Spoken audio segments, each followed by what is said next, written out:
pagi Bapak Ibu Guru. Selamat pagi. Om Swastiastu.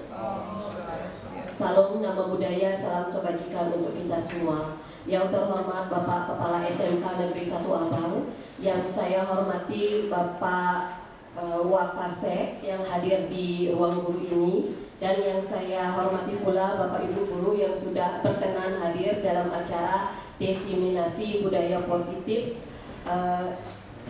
dalam aksi nyata pendidikan guru penggerak. Untuk memulai acara, marilah kita mulai dulu acara dengan berdoa menurut agama dan kepercayaan masing-masing. Berdoa dimulai. Selesai.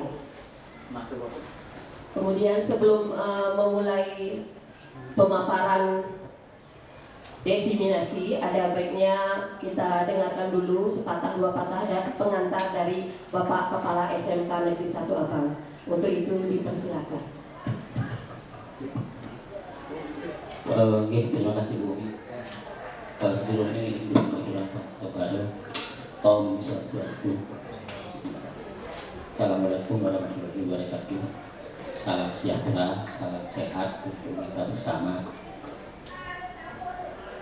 Selamat pagi Bapak Ibu. Selamat pagi. Ya. Jadi biar lebih tegas. Pertama-tama yang ucapkan terima kasih karena pagi ini sudah bisa dikondisikan acara diseminasi budaya positif yang juga sekaligus merupakan bagian daripada tugas guru penggerak sebagai bagian aksi nyata pendidikan guru penggerak yang sudah diikuti yang tempo hari Sabtu tanggal 14 Oktober itu sudah masuk kepada karya kedua. Kedua, kami juga mengucapkan terima kasih karena Bapak Ibu semuanya sudah juga memberikan dukungan baik langsung maupun tidak langsung kepada teman kita yang saat ini lagi berproses untuk mengikuti menyelesaikan tugas-tugas guru penggerak yang merupakan guru penggerak pendidikan angkatan ke-9. Nah, untuk selanjutnya saya berharap Bapak Ibu ikut tergerak nantinya dengan apa yang sudah diikuti oleh perwakilan temannya ini. Jadi saya berharap Bapak Ibu mengambil hal-hal positif yang sudah diikuti guru penggerak, yang dalam hal ini diwakili oleh Ibu Umi Salamah dan Ibu Sri Wedani. Kemudian juga akibat tugas-tugas daripada guru penggerak itu yang mungkin kita berpikir dengan tugas-tugas yang begitu banyak membuat mereka pusing. Kalau menurut saya enggak, pasti membuat mereka tergugah untuk lebih mengoptimalkan waktu. Saya yakinnya karena saya sering di posisi itu, sehingga dengan hal yang mungkin dialami barangkali nanti bisa diceritakan sepintas sebelumnya tentang itu. Dan termasuk saya sendiri yang dulu saya tidak tertarik sama sekali dengan guru penggerak, benar tidak tertarik. Nah, sekarang senang, jadi senang mengikuti guru penggerak karena ada hal-hal baru yang didapat. Jadi hal-hal baru. Salah satunya yang membuat kenangan buat saya itu adalah coaching klinik. Akibat coaching klinik itu yang membuat saya betah ada di guru penggerak. Dan sebenarnya guru penggerak sudah saya dapatkan informasinya sejak angkatan pertama. Waktu itu informasinya langsung dari direktorat, masih WA-nya sampai sekarang. Tahun 2020 saya dapat informasi, tapi belum mau tergerak. Bahkan sudah saya ikuti pun belum juga begitu bergerak. Nah, akhirnya dengan sudah masuk ke coaching klinik baru hal-hal baru yang saya dapatkan. Nah, apa hal-hal baru? Sudah tentunya saya ingin Bapak Ibu menjalani dulu, membuat Bapak Ibu lebih penasaran apa hal-hal baru.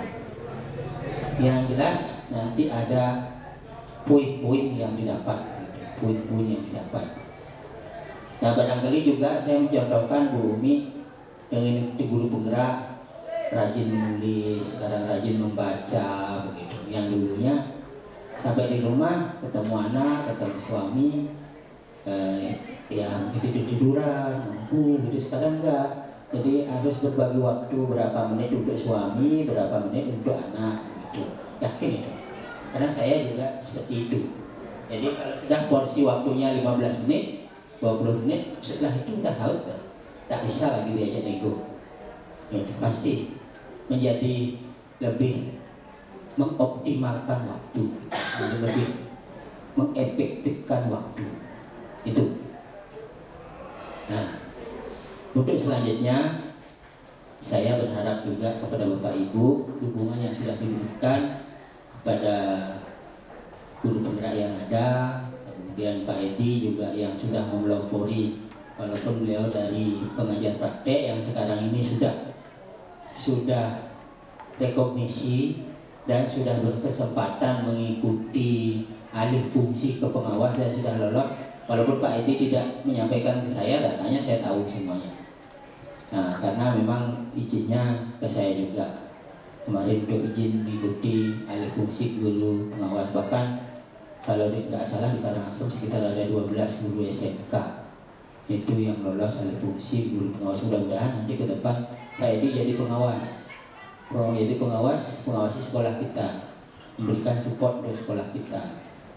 Nah, walaupun baru sebentar kemarin di Waka itu sudah banyak hal-hal yang istilahnya mereka di Pak Edi rintis bersama kawan-kawan, bersama Bapak Ibu tentunya.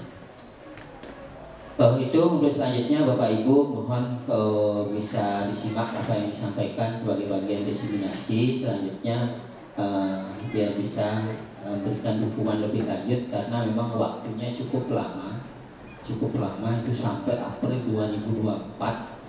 Kalau dipikir-pikir itu April 2024 tuh lumayan, belum lagi ini, belum lagi itu.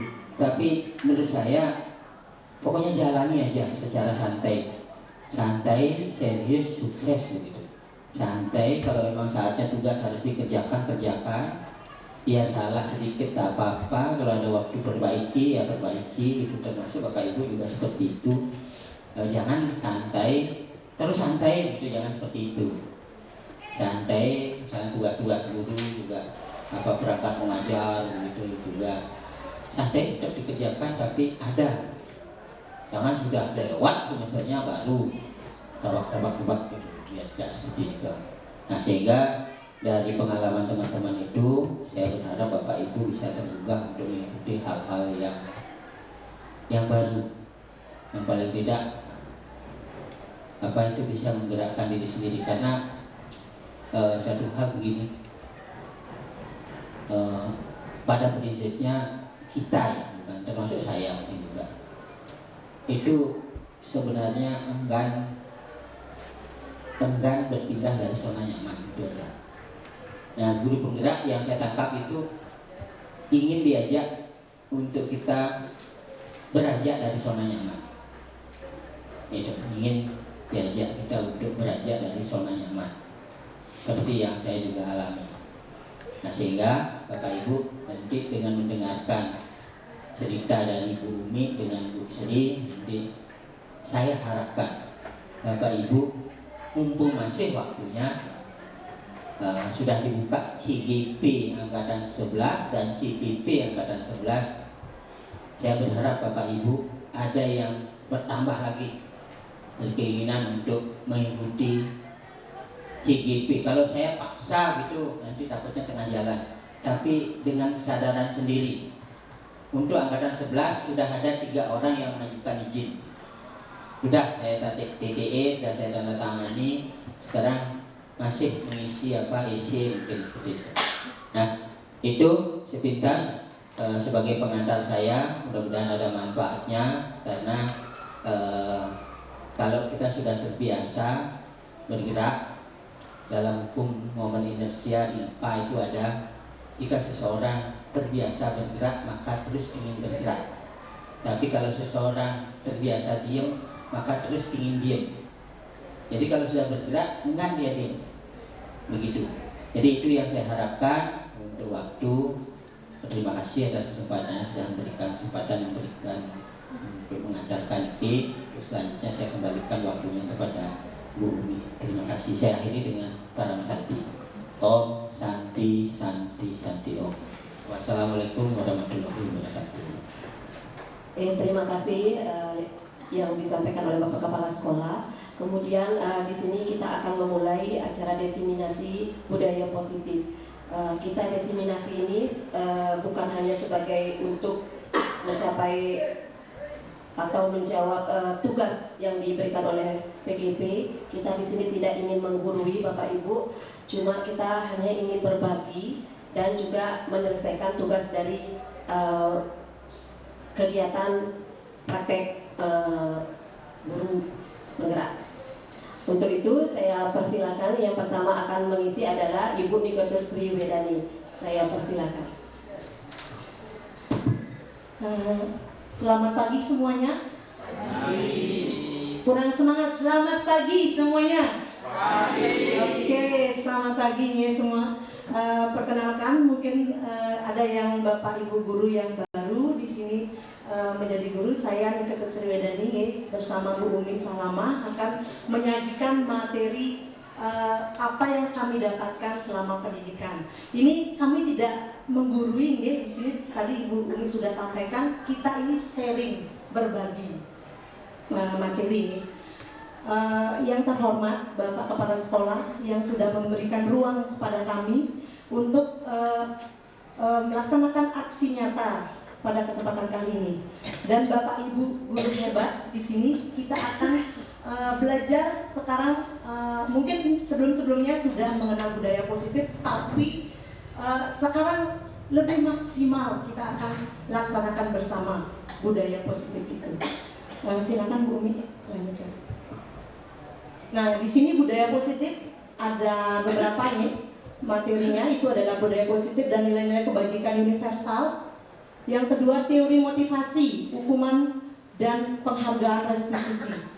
Yang berikutnya, keyakinan kelas. Kemudian kebutuhan dasar manusia dan dunia berkualitas. Ada restitusi, di sini ada 5 posisi kontrol guru dan restitusi dalam segitiga restitusi ya. Nanti cara menyelesaikan masalah dengan murid misalnya seperti itu nanti kita akan berbagi materi sama Bu. Silakan Bu. Nah, saya akan menjelaskan sedikit disiplin positif. Disiplin positif merupakan unsur utama dalam terwujudnya budaya positif yang kita cita-citakan di sekolah. Disiplin diartikan sebagai bentuk kontrol diri, yaitu belajar untuk kontrol diri agar dapat mencapai suatu tujuan mulia yang mengacu pada nilai-nilai atau prinsip-prinsip mulia yang dianut seseorang. Nah, kita namakan nilai-nilai tersebut sebagai nilai-nilai kebajikan yang universal ya. Nah, selanjutnya, tugas mulia dari penerapan disiplin positif adalah agar terbentuk murid-murid yang berkarakter, berdisiplin, santun, jujur, peduli, dan bertanggung jawab. Nah, apa itu nilai kebajikan universal? Nilai-nilai kebajikan universal itu adalah sifat-sifat positif manusia yang merupakan tujuan mulia yang ingin dicapai setiap individu. Nah, Diana Gosen mengemukakan bahwa dengan mengaitkan nilai-nilai kebajikan yang diyakini seseorang, maka motivasi intrinsiknya akan terbangun sehingga menggerakkan motivasi dari dalam ya. Jadi motivasi intrinsik di sini. Nah, nilai-nilai kebajikan yang ingin dicapai oleh setiap anak Indonesia kita kenal dengan profil belajar Pancasila. Seperti itu. Nah, berikut ada contoh-contoh nilai-nilai kebajikan ya. Ada di sini peduli, rajin, integritas, rasa hormat, kebersihan, kesantunan dan sebagainya ya. Bisa Bapak Ibu guru bisa lihat pada layar di depan ya. Nah, seperti itu nilai-nilai kebajikan. Nah, sekarang kita lanjut teori motivasi, hukuman dan penghargaan restitusi. Nah, ada 3 motivasi perilaku manusia. Yang pertama itu adalah untuk menghindari ketidaknyamanan atau hukuman. Nah, bagaimana seandainya seorang murid melakukan hal ketidaknyamanan pada dirinya? Jelas pasti dia mendapatkan hukuman. Nah, berikutnya untuk mendapatkan imbalan atau penghargaan dari orang lain. Sama seperti di kelas nih, kita jika ada memberikan imbalan atau penghargaan, anak itu berusaha terus-menerus dia ingin mendapatkan suatu imbalan. Jadi prosesnya dia mau melakukan sesuatu hanya dengan imbalan atau penghargaan. Seperti itu. Nomor 3 itu adalah menjadi orang yang mereka inginkan dan menghargai diri sendiri dengan nilai-nilai yang mereka percaya. Nah, ini sebenarnya tujuan disiplin positif ya. Jadi menumbuhkan motivasi anak sehingga orang yang dia menjadi orang yang mereka inginkan ya, dan menghargai dirinya sendiri. Jadi motivasi intrinsik muncul di benaknya seperti itu. Nah, berikutnya sekarang mungkin ada pertanyaan sedikit untuk Bapak Ibu guru nih. Menurut Bapak atau Ibu, dari ketiga jenis motivasi yang tadi, motivasi manakah yang saat ini paling banyak mendasari perilaku murid-murid kita di sekolah? Kira-kira siapa yang bisa menjawab pertanyaan tersebut? Nah, ini motivasinya sudah coba diulangi dulu. Nah, motivasinya. Kira-kira dari ketiga motivasi ini, manakah yang paling sering terlihat yang kita alami ya, misalnya di kelas atau di sekitar sekolah seperti itu? Ayo, siapa bisa mungkin?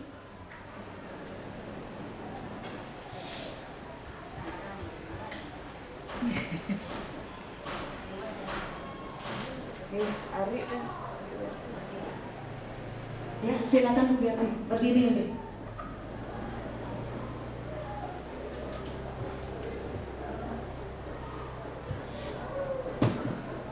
Motivasi yang paling sering terjadi itu adalah motivasi yang pertama untuk menghindari ketidaknyamanan atau hukuman.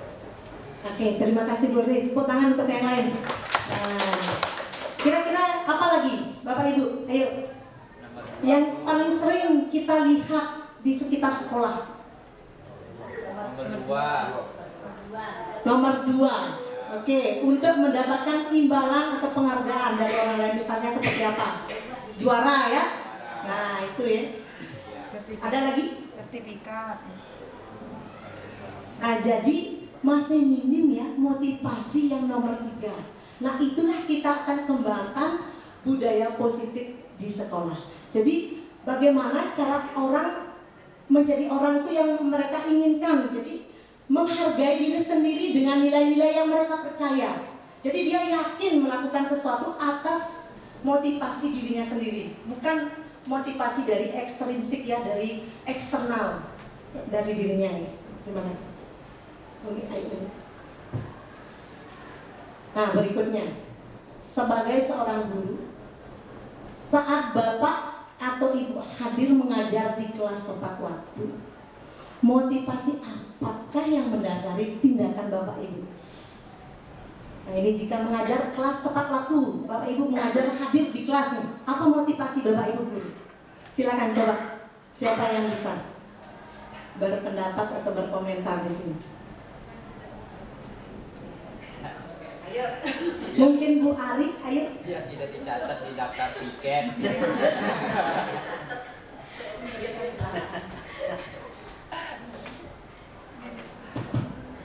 Baik, terima kasih. Ini sedikit saja ya, mungkin mungkin dari saya ada satu sisi supaya tidak ini ya kena sanksi mungkin dari guru piket atau apa ditegur oleh teman gitu kan nggak enak rasanya ya. Nah yang selain itu ada juga satu sisi dalam diri itu kasihan anak-anak gitu dan menunggu ya itu mungkin sekian persen ya persentase kebanyakan mungkin itu ya malu sama teman yang piket atau apa ya itu ada sih rasa seperti itu ya. Baik, terima kasih, tepuk tangan untuk Bu Ari Prisma. Kira-kira ada motivasi enggak Ibu? Yakin bahwa itu adalah tugas saya mengajar. Ada nggak motivasi seperti itu? Ada. Oke, terima kasih. Jadi kita bangun motivasi itu ya teman-teman ya. Jadi kita datang tepat waktu ke kelas, ada motivasi pada diri kita sendiri untuk mengajar agar murid-murid kita bisa menuntun atau apa bukan menuntun, meniru apa yang kita lakukan. Jadi kita disiplin waktu ke kelas, anak-anak juga akan disiplin masuk kelas seperti itu. Nih, lanjut dong. Nah, di sini harapannya kita sebagai guru ingin menjadi orang yang menghargai waktu, menghargai diri kita sendiri ya, sebagai teladan bagi murid-murid kita, karena kita percaya tindakan kita sebagai guru akan dicontoh seperti apa yang saya tadi bilang ya oleh murid-murid kita. Jadi menghargai nilai-nilai diri sendiri jadinya. Seperti itu nih Bapak Ibu. Nih, lanjut. Nah, di sini hukuman dan konsekuensi. Mungkin ada sedikit perbedaan. Kita main tebak-tebakan sekarang dulu ya. Yang pertama, kehilangan 10 menit jam istirahat untuk mengerjakan tugas karena terlambat datang dan tertinggal pelajaran selama 10 menit. Kira-kira apakah termasuk hukuman atau konsekuensi? Yang pertama, konsekuensi. Oke, kita simpan jawabannya. Yang nomor 2, berdiri di depan kelas sambil mengangkat kaki satu karena tidak bisa menjawab pertanyaan. Apakah hukuman atau konsekuensi?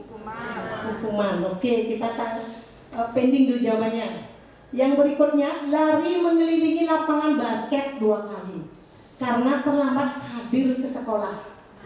Hukuman? Setuju? Oke, lanjut sekarang. Membersihkan coretan yang dibuatnya di meja tulis. Konsekuensi. Oke. Lanjut, yang terakhir, murid diminta bertelanjang kaki sepanjang hari karena tidak menggunakan sepatu berwarna hitam sesuai peraturan sekolah. Ayo, hukuman apa konsekuensi mungkin? Hukuman, konsekuensi. Oke, kita simak jawabannya sekarang. Lanjut. Nah, ini untuk yang pertama, kehilangan 10 menit jam istirahat untuk mengerjakan tugas karena terlambat datang dan tertinggal pelajaran selama 10 menit, itu dinamakan konsekuensi. Jadi di kelas kita sebelumnya sudah menyepakati dengan murid nih. Karena sudah menyepakati dengan murid, jadi ada kesepakatan di sana. Konsekuensinya dia didapatkan hukuman seperti itu. Ada kesepakatan sebelumnya, jadi itu termasuk hukuman. Untuk yang nomor 2, berdiri di depan kelas sambil mengangkat kaki satu karena tidak bisa menjawab pertanyaan, itu dinamakan hukuman. Karena spontan dia memberikan sebuah hukuman, seperti itu langsung ya.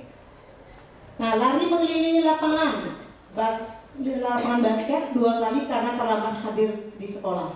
Nah, itu termasuk hukuman juga karena spontan ya.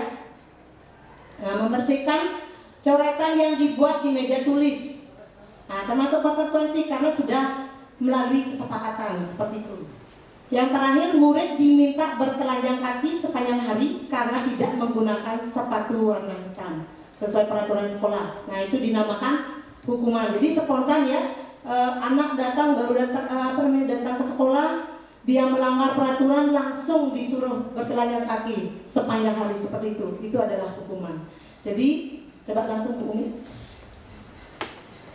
Nah, di sini dipaparkan hukuman, konsekuensi dan restitusi.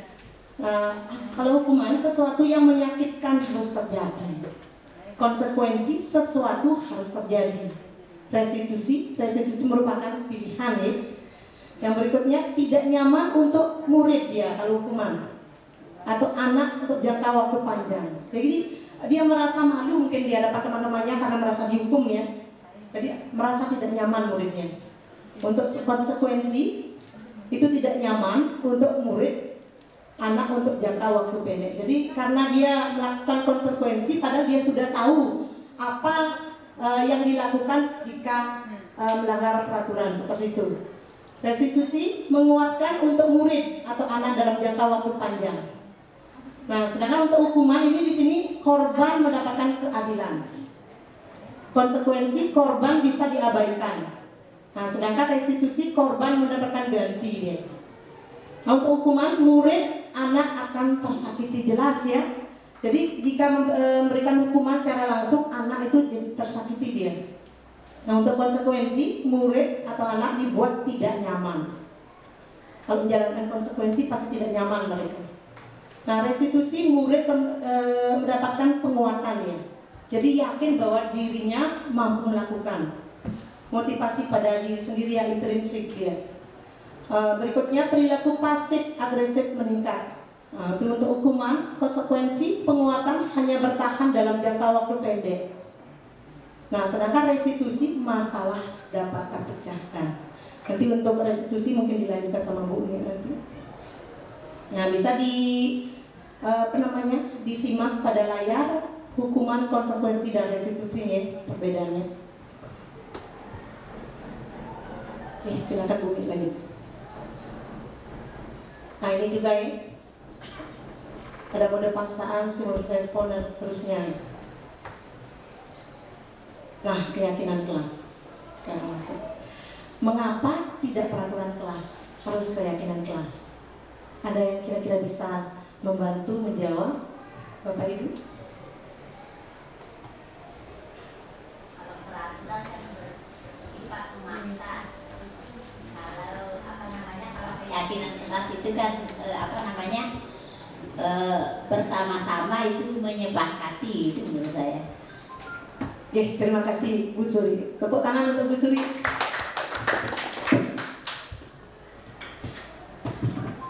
Kira-kira teman-teman yang lain bagaimana? Setuju? Setuju. Baik, kira-kira sedikit yang saya paparkan. Jika keyakinan kelas itu ada nilai-nilai kebajikan di dalamnya. Jadi yakin dia bisa melaksanakan atau melakukan hal yang harus dia lakukan, yakin pada dirinya sendiri. Jika peraturan kelas itu ditetapkan oleh satu orang lalu diberikan ke orang lain, jadi satu arah dia. Kalau keyakinan dua arah, jadi ada kesepakatan sebelumnya ya. Kalau keyakinan seperti itu, ya Bu. Nah, keyakinan nilai-nilai kebajikan universal yang disepakati secara tersirat dan tersurat, lepas dari latar belakang suku, negara, bahasa maupun agama. Nah, nilai-nilai kebajikan menekankan pada keyakinan seseorang akan lebih memotivasi seseorang dari dalam. Seseorang akan lebih tergerak dan bersemangat untuk menjalankan keyakinannya daripada hanya sekedar mengikuti serangkaian peraturan tertulis tanpa makna. Jadi seperti itu ya, keyakinan itu dalam diri anak memang harus ditumbuhkan. Kalau peraturan seperti apa yang tadi saya paparkan, itu adalah sebuah peraturan yang dibuat seseorang yang diberikan ke misalnya murid gitu ya. Jadi satu arah dia. Oke, lanjut Bu. Nah, di sini untuk mewujudkan visi sekolah, kita terlebih dahulu menumbuhkan nilai kebajikan pada diri anak maupun Bapak Ibu guru dulu. Nah, setelah itu, setelah nilai kebajikan ditumbuhkan, jadi kita menyepakati keyakinan kelas. Keyakinan kelas akan kita sepakati. Dari keyakinan kelas sudah terbentuk, jadi nilai-nilai kebajikan sudah tertanam di kelas itu, akan menghasilkan keyakinan sekolah yang ruang lingkupnya lebih besar, sehingga terwujudnya visi sekolah yang unggul nanti seperti itu.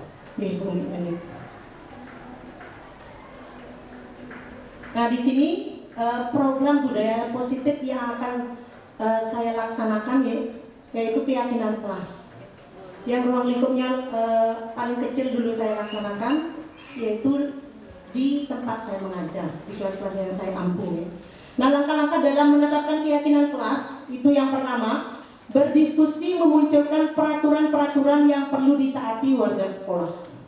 Nah, itu berdiskusi dulu yang memunculkan peraturan-peraturan, kira-kira apa sih peraturan-peraturan yang akan kita tetapkan di kelas.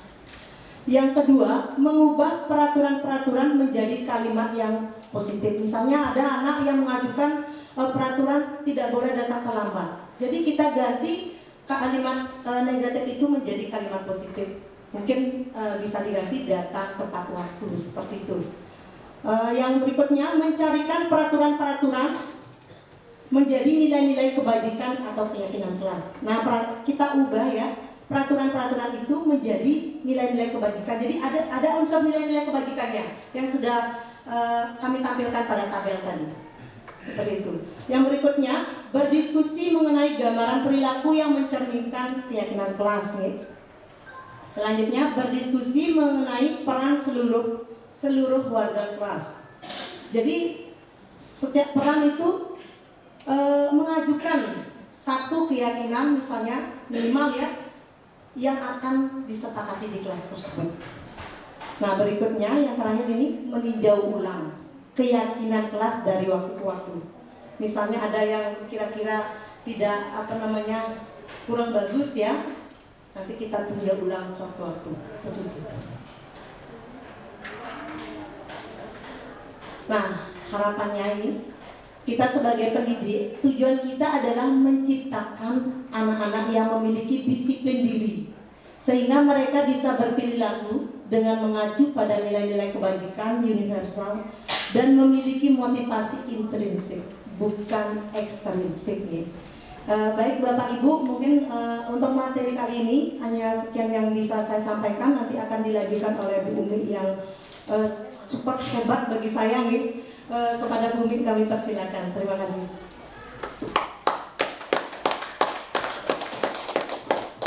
Oke, beri aplaus sekali lagi untuk Bu Sri Wedani ya. Baik, mungkin saya lanjutkan. Tadi sudah disampaikan oleh Ibu Sri bahwa untuk membiasakan menjadi budaya yang positif itu diperlukan adalah keyakinan kelas. Nah, keyakinan ini tentunya diharapkan dimotivasi dari dalam diri siswa dan dari dalam diri kita sendiri sebagai seorang guru, bukan dari motivasi dari luar. Kemudian saya lanjutkan, tadi disampaikan sampai ke keyakinan kelas. Saya akan membahas 5 kebutuhan dasar yang harus dipenuhi oleh saya sebagai guru dan juga yang harus dipenuhi oleh siswa. Kenapa siswa menjadi tidak disiplin? Itu berarti ada kebutuhan yang tidak terpenuhi. Kebutuhan apa saja itu? Bisa dilanjutkan? Kebutuhan dasar manusia. Ada 5 kebutuhan dasar manusia. Yang pertama adalah kebutuhan bertahan hidup, kemudian kebutuhan akan cinta dan kasih sayang, kebutuhan penguasaan atau kekuasaan, kemudian kebutuhan kebebasan, dan kebutuhan kesenangan. Sama halnya kalau di sekolah kita ada kalanya murid tidak atau melanggar peraturan, misalkan rambutnya dicat. Kenapa dicat? Ya, biar mendapat perhatian. Berarti dia kebutuhan akan cinta dan kasih sayang itu belum terpenuhi. Seperti itu. Lanjut. Ya, kebutuhan bertahan hidup ini adalah kebutuhan paling mendasar yang merupakan bersifat fisiologis untuk bertahan hidup. Misalnya kesehatan, rumah, makan, dan komponen psikologis dari kebutuhan ini adalah kebutuhan perasaan aman. Kemudian kebutuhan yang kedua adalah cinta dan kasih sayang. Kebutuhan ini termasuk kebutuhan psikologis, meliputi kebutuhan hubungan dan koneksi sosial, dan kebutuhan untuk memberi dan menerima kasih sayang.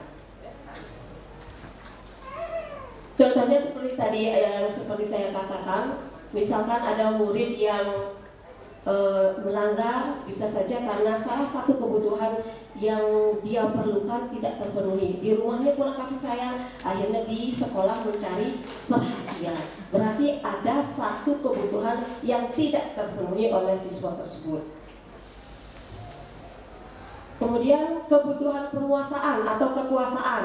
Kebutuhan ini berkaitan dengan kekuatan untuk mencapai sesuatu, menjadi terampil, kemudian menjadi kompeten dan berada di atas kemampuan yang lain. Jadi ada kalanya siswa ingin merasa pokoknya saya harus selalu ingin tampil. Kemungkinan dia kebutuhan penguasaan itu ingin dipenuhi. Kemudian kebutuhan kebebasan, ini adalah merupakan kebutuhan akan kemandirian, mempunyai pilihan dan mampu mengendalikan arah hidup seseorang. Kemudian siswa yang mempunyai kebutuhan kebebasan yang tinggi, menginginkan pilihan, perlu banyak bergerak, suka coba-coba dan tidak terlalu terpengaruh oleh orang lain, suka hal yang baru dan menarik. Kemudian kebutuhan kesenangan atau kebutuhan untuk merasa senang. Nah ini biasanya kebanyakan juga ini anak-anak TK juga banyak untuk mendapatkan kesenangan. Ya, contohnya ini ya, saya berikan contoh. Bimo seorang anak TK selalu berlari keluar kelas menuju jalan raya di depan sekolahnya yang ramai dengan kendaraan. Tingkahnya membuat guru Bu Ani bingung dan seringkali lari mengejarnya. Ada beberapa jawaban yang akan diberikan Bimo untuk melakukan hal tersebut. Lanjut. Nah, jawaban Bimo, aku hebat kan, bisa bikin bu guru kejar aku. Berarti kebutuhan akan penguasaan yang lebih mendominasi. Kemudian kalau jawaban Bimo-nya adalah saya bosan belajar mewarnai terus di kelas, berarti kebutuhan kebebasan yang diharapkan oleh Bimo. Kemudian apabila jawabannya aku senang kejar-kejaran, lari-larian, berarti kebutuhan kesenangan yang dibutuhkan oleh Bimo. Kemudian ibu kejar aku karena ibu sayang aku kan. Nah itu berarti si Bimo kebutuhan akan cinta dan kasih sayang yang diperlukan. Seperti itu. Jadi setiap tindakan siswa atau perilaku siswa pasti ada motivasinya. Dan itu pasti juga ada satu atau dua kemungkinan kebutuhan yang ingin dia kuasai. Nah, untuk itu kita sebagai guru untuk menindaklanjuti siswa yang seperti itu, kita memerlukan posisi kontrol guru. Ada 5 posisi kontrol guru. Yang pertama itu adalah sebagai penghukum. Ini biasanya menghardik, langsung, "Woi, kamu ngapain itu? Ngapain baru datang?" Nah, itu posisi penghukum. "Woi, kenapa sepatunya warna-warni?" Nah, itu sebagai penghukum. Dia biasanya guru menghardik, posisinya menghardik. Kemudian membuat orang merasa bersalah. Contohnya seperti ini. Kamu tahu kan aturannya bahwa di sekolah tidak boleh bersepatu berwarna-warni.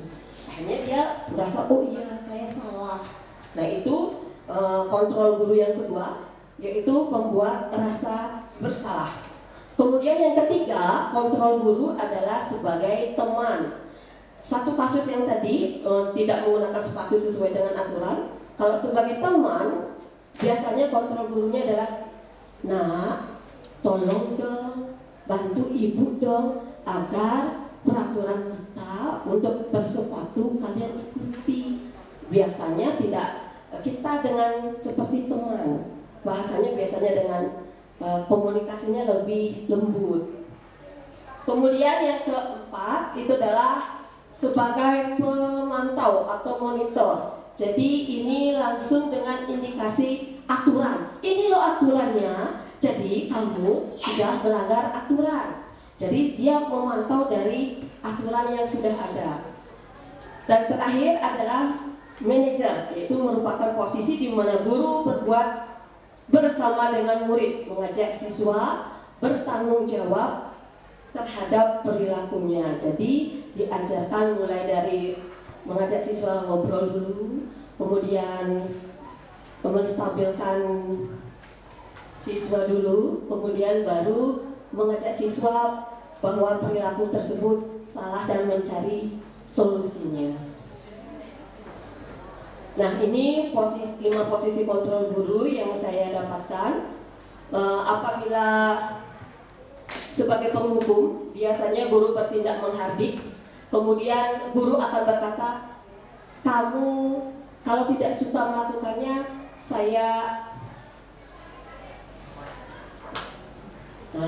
kamu tidak boleh melakukannya, rasakan. Nah, itu posisi penghukum. Sedangkan sebagai posisi pembuat rasa bersalah, guru akan mengatakan, kamu selama-lamanya akan selalu seperti itu. Kemudian sebagai teman, ayolah nak. Nah, itu sebagai teman. Sedangkan sebagai pemantau, apa manfaatnya kamu berbuat tersebut. Sedangkan sebagai manajer, apa yang kita yakini, apa yang bisa kau kerjakan untuk memperbaiki keadaan. Seperti itu. Mungkin nanti ini bisa saya share ke teman-teman, 5 posisi guru. Lalu posisi yang mana yang sebaiknya dilakukan adalah menurut Bapak Ibu yang mana? Apakah penghukum? Nah, kalau sebelumnya saya ingin tanyakan pada diri kita sendiri, kita sebagai guru mengambil posisi yang mana Bapak Ibu?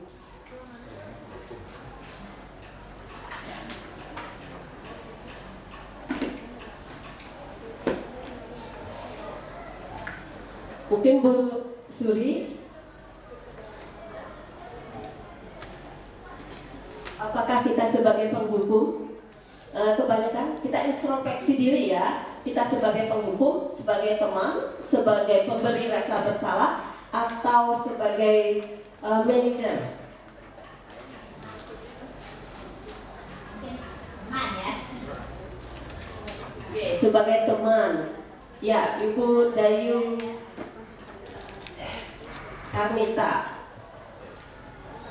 Baik, terima kasih Bu Umi. Untuk saya sendiri, karena kita semua pernah muda ya, jadi biasanya saya memposisikan diri sebagai teman, supaya mereka juga mau berubah tetapi tidak merasa bersalah kepada dirinya sendiri. Terima kasih.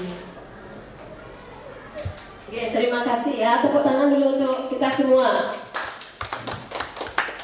Oke, untungnya tidak sebagai penghukum. Nah, yang paling buruk itu adalah karena sebagai penghukum akan memberi rasa kecewa atau luka kepada siswa. Kalau sebagai teman, bagus, itu berarti paling tidak teman akan siswa akan masih merasa nyaman. Namun dari 5 kontrol guru ini yang diharapkan adalah idealnya adalah kita sebagai manajer. Namun sebagai teman itu juga saya rasa sudah bagus, karena saya pun sebelum mengikuti program guru penggerak, saya lebih banyak sebagai penerima pembuat rasa bersalah dan sebagai teman.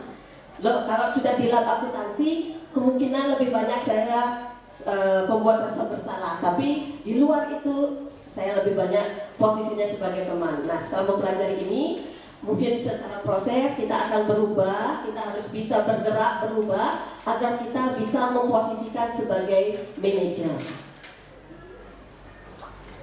Oke, latihan. Nah, kalau seperti ini kata-katanya, saya kecewa sekali dengan kamu. Kira-kira kontrol guru apa yang dipakai ini bahasanya? Apakah penghukum, pembuat rasa bersalah? Saya kecewa sekali dengan kamu. Membuat rasa bersalah. Kemudian yang kedua, kamu tidak pernah benar melakukannya.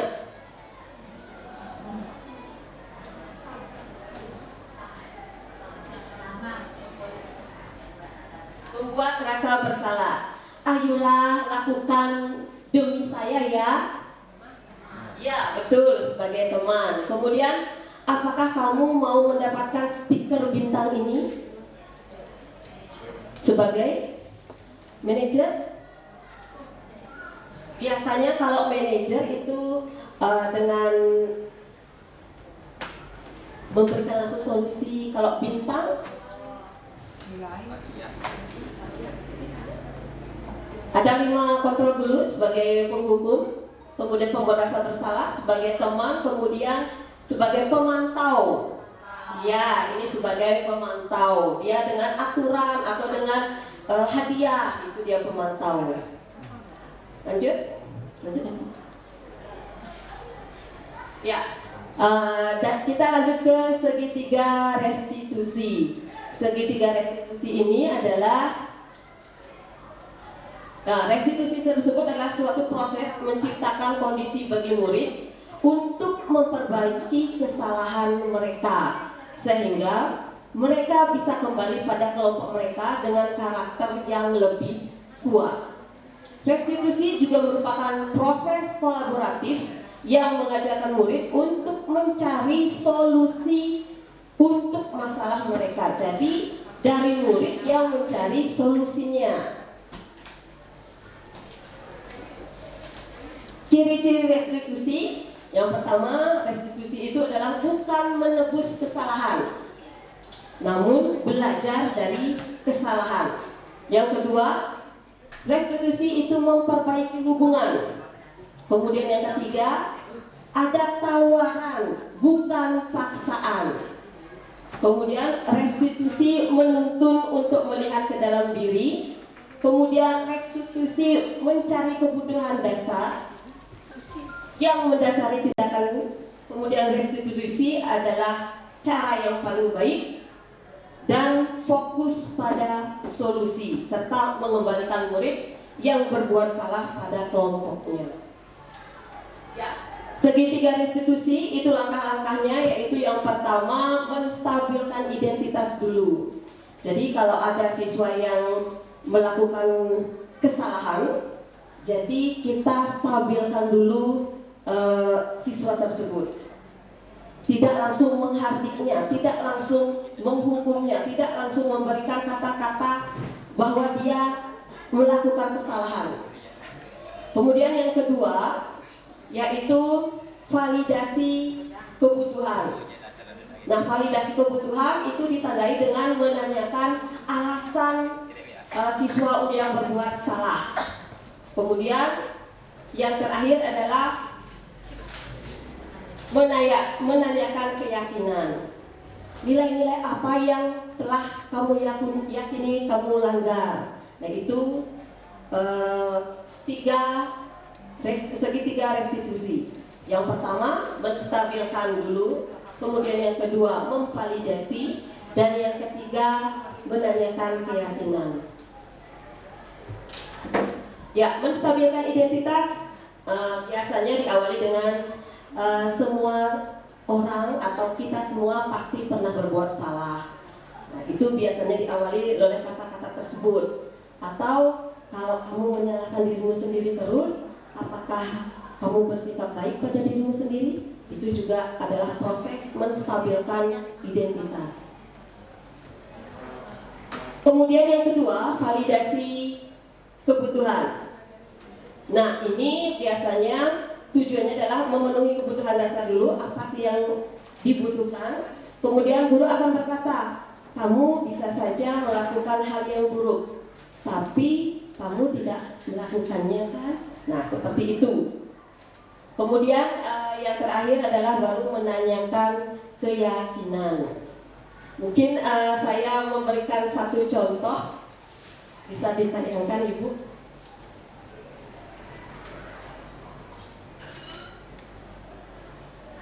Ini adalah satu tugas yang sebenarnya diberikan di program guru penggerak, yaitu demonstrasi segitiga restitusi.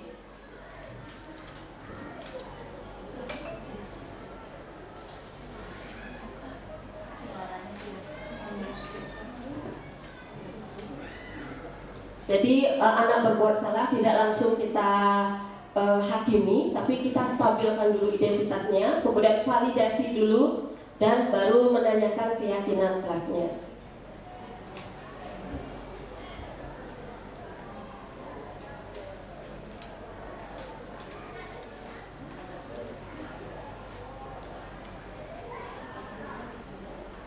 Atau mungkin langsung simulasi saja, karena itu soundnya kurang bagus atau belum mau connect, jadi kita simulasi saja. Misalkan mungkin salah satu relawan yang menjadi siswa. Siapa mau jadi relawan? Relawan yang melakukan misalkan mencontek atau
simulasi saja ya, karena juga ini nggak bisa. Anggap saja salah satu siswa ada yang bolos. Mohon ada satu mungkin yang mau relawan menjadi siswa yang membolos.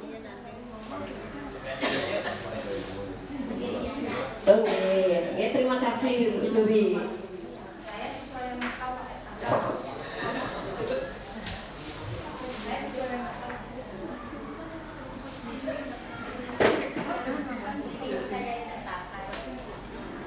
Mungkin langsung seperti ini ya. Ayo Ibu di depan Ibu.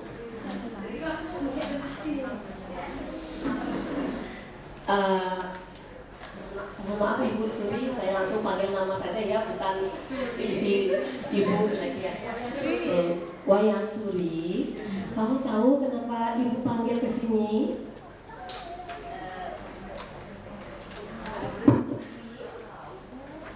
Mungkin karena kemarin saya bolos ya.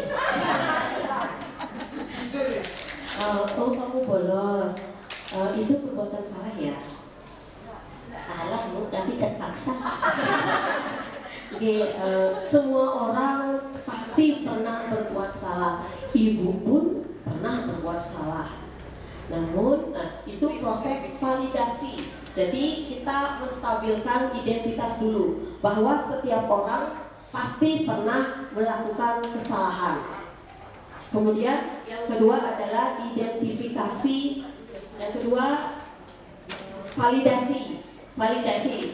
Kamu melakukan tindakan tersebut atau bolos tersebut pasti ada alasannya. Iya Bu, karena kemarin saya kan mau diputusin pacar. Habis itu kalau saya tidak ketemu pada hari itu, berarti memang jadi dia putusin saya gitu.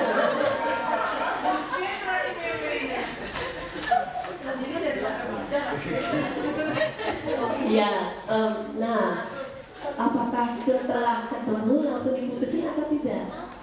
Oh, jadinya itu kan syukurnya saya bolos Bu. Jadinya dia tidak jadi mutusin saya. Oke, sekarang saya tanyakan, apakah itu sudah sesuai dengan keyakinan kelas kita bahwa membolos itu boleh di keyakinan kelas kita? Memang tidak, Bu. Sudah keyakinan sih, memang kesepakatan kelas saya itu tidak boleh membolos gitu. Nah, berarti Wayan Suri mengakui bahwa Wayan Suri melanggar kesepakatan kelas kita. Iya, saya melanggar. Lalu apa yang akan Wayan Suri lakukan? Selama membolos berarti ada pelajaran yang terlewati. Apa yang akan dilakukan? Ya mungkin saya akan meminjam catatan teman, Bu, gitu. Kalau saya ulangan mungkin saya lihat buku.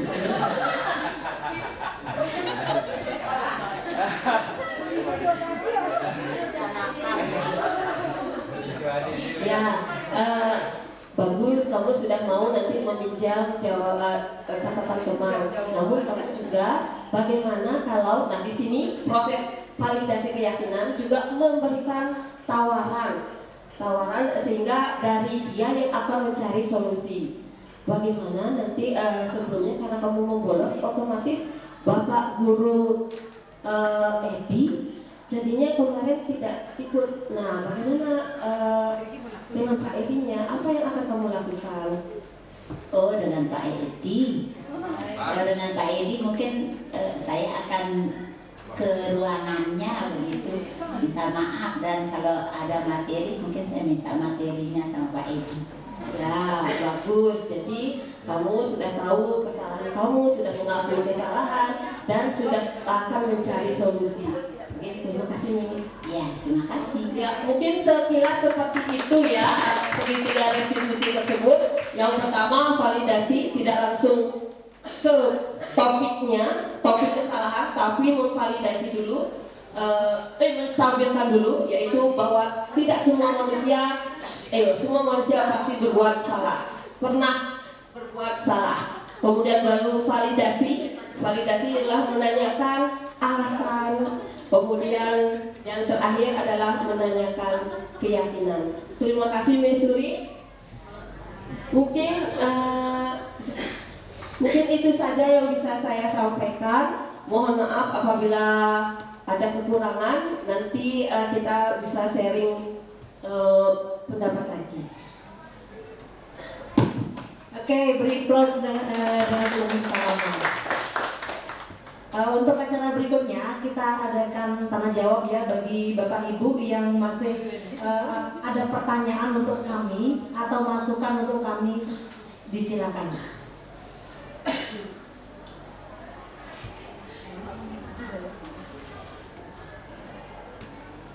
Bagaimana Bapak Ibu? Ada kira-kira masukan? Oke, Bu Dewi. Saya nggak ikut dari awal nih.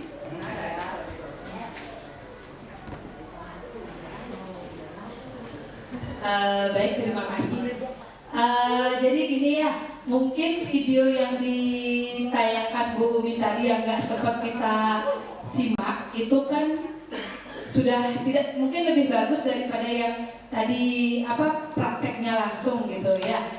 Nah bukannya tiang menggurui ya kita sama-sama, karena kebetulan kalau tentang segitiga restitusi niki nyambung kayaknya ke basic saya selaku guru BK gitu.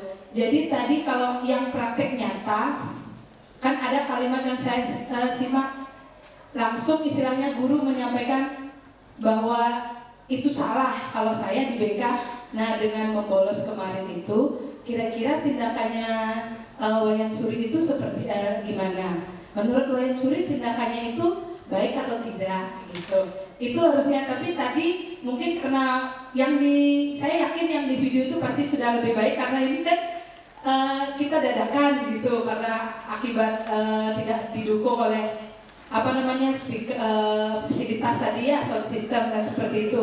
Jadi agak nggak sesuai dengan apa yang sudah Bu Umi rencanakan, tapi saya yakin nanti untuk menggarisbawahi, karena teman-teman nggak menyimak video realnya, Jadi itu jangan kita yang langsung menyampaikan bahwa oh tindakannya itu salah kan membolos, jadi nggak seperti itu. Jadi kita yakinkan ke siswa dulu bahwa biar dia yang memahami salah dan benarnya. Nah seperti ini jadi kalau memang salah, jadi bagaimana tindakan yang semestinya dilakukan. Nah itulah sedikit, mohon maaf karena tidak mengikuti dari awal, tadi masih ada kegiatan di luar.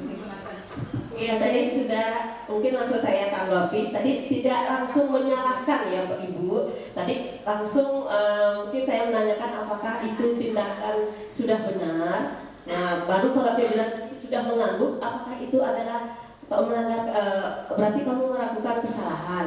Nah mungkin seperti itu. Memang tidak ada langsung menunjuk bahwa kamu berarti salah, tidak. Itu juga salah. Termasuk juga kalau yang datang kelihatan sepatunya merah atau putih langsung banget, woi kamu kesini, kamu sudah melanggar. Tidak seperti itu, tapi kita melakukan segala dengan segitiga restitusi, yaitu yang pertama stabilkan dulu identitasnya, bahwa dengan cara itu tidak kita semua pasti pernah berbuat salah, mungkin seperti itu. Kemudian ada masukan Ibu? Terima kasih atas masukannya Bu Yuli. Menurut saya memang apa yang dikatakan Bu Umi, kita pertama dulu melakukan menstabilkan identitasnya. Jadi anak itu tidak langsung kita judgement bahwa dia itu salah. Jadi kita bertanya dulu, kira-kira apa yang kamu lakukan, sehingga hal itu bisa terjadi pada diri kamu. Nah, jadi kita mencari tahu permasalahannya ke pusat titiknya dulu ya. Seperti itu, kita tidak langsung menyalahkan anak itu, sehingga kita menstabilkan dulu. Nah yang berikutnya seperti apa katanya Bumi, baru kita lanjut ke validasi tindakan yang salah dan menanyakan keyakinan. Seperti itu namanya. Terima kasih. Oke, lanjut, mungkin ada pertanyaan lagi, Ibu Astari.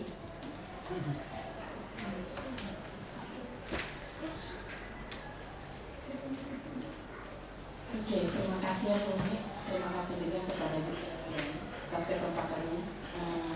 Dalam hal ini bukan berarti bertanya ya, mungkin sharing sedikit tentang perbendaharaan kata mungkin ya. Karena dalam hal ini saya sebagai guru bahasa Indonesia, mengambil tema tentang diseminasi budaya positif. Nah itu bagus sekali ya, bahwa definisi secara harfiah dari diseminasi di sini mungkin adalah penyemaian benih, bibit dan lain sebagainya ya. Dalam hal ini mungkin yang dimaksudkan di sana adalah penyebar luasan ide, gagasan atau hal yang lainnya. Itu yang pertama. Nah kemudian yang kedua bisa ke definisi restitusi mungkin. Tadi disampaikan apa ya definisi restitusi pada materi yang disampaikan oleh Bu Umi Salamah.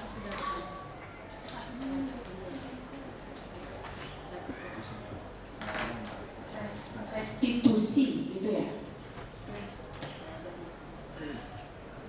Apa itu restitusi?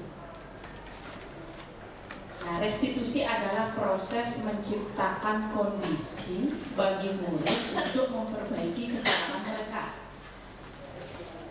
Nah, kalau misalkan di definisi secara harfiah ya, kalau saya lihat dari KBBI, Kamus Besar Bahasa Indonesia, ada budaya ini, mohon izin ini. Nah, jadi yang saya tangkap bahwa di dalam KBBI bahwa yang dimaksud dengan restitusi di sini adalah banyak makna ya. Yang pertama mungkin ganti rugi atau pembayaran kembali atas kerugian yang ditimbulkan. Nah kemudian definisi yang kedua adalah suatu penyerahan bagian pembayaran yang masih tersisa. Nah mungkin definisinya sama dengan definisi yang pertama sebagai ganti rugi. Nah kemudian yang ketiga adalah penyesuaian spontan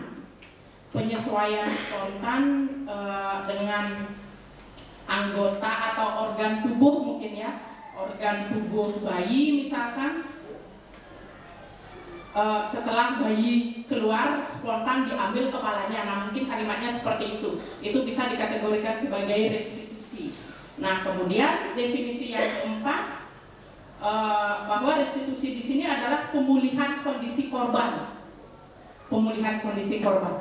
Nah, dari definisi 1, 2, 3, 4 yang saya kemukakan tadi, kira-kira bisa tidak dijelaskan kenapa bahwa restitusi di dalam penjelasan Ibu tadi bahwa restitusi itu adalah suatu proses untuk menciptakan kondisi bagi murid, seperti itu pertanyaan. Terima kasih.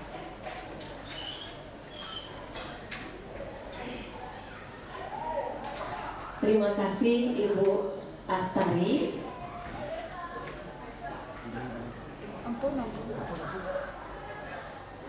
Mungkin yang pertama yang saya tanggapi adalah tentang diseminasi, yaitu penyemaian hal-hal baik ya. Nah, itu ya di sini saya berharap tujuan diseminasi memang seperti itu, yaitu kita bisa menyemaikan hal-hal yang baik, yaitu budaya positif yang sudah saya pelajari di modul 1.4 di program guru penggerak. Jadi untuk bisa menyemaikan, tentunya saya harapkan semua pihak untuk bisa berkolaborasi, kita bisa untuk mendapatkan, untuk mencapai tujuan budaya positif. Saya memerlukan kolaborasi kepada semua pihak, termasuk Bapak Ibu guru yang hadir di sini, sehingga apa yang saya sampaikan pada acara diseminasi ini bisa masuk ke Bapak Ibu, dan budaya positif bisa dilaksanakan mulai dari diri kita sendiri kepada siswa.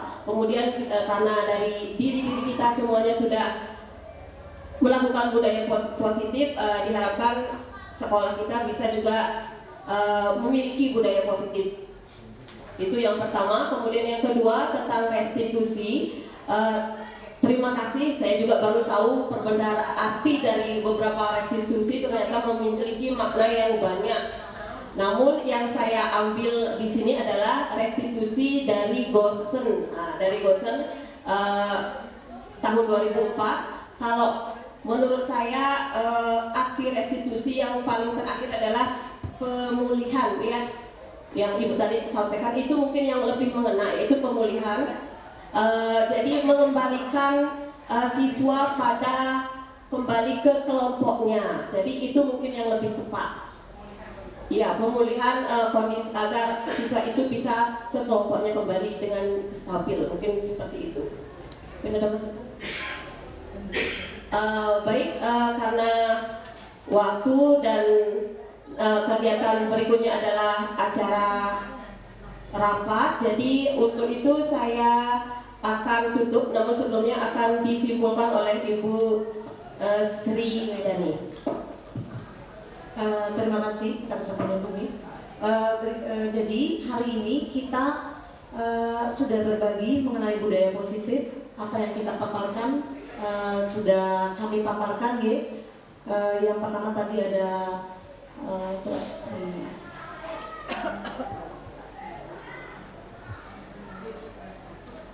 nah itu yang pertama, disiplin positif dan nilai-nilai kebajikan universal, teori motivasi, hukuman dan penghargaan, keyakinan kelas, kebutuhan dasar manusia, dan dunia berkualitas, 5 posisi kontrol guru, dan terakhir segitiga restitusi. Jadi di sini kami berbagi untuk sharing kepada Bapak Ibu guru, mari kita laksanakan budaya positif sehingga sekolah kita disiplin dan positif. Terima kasih.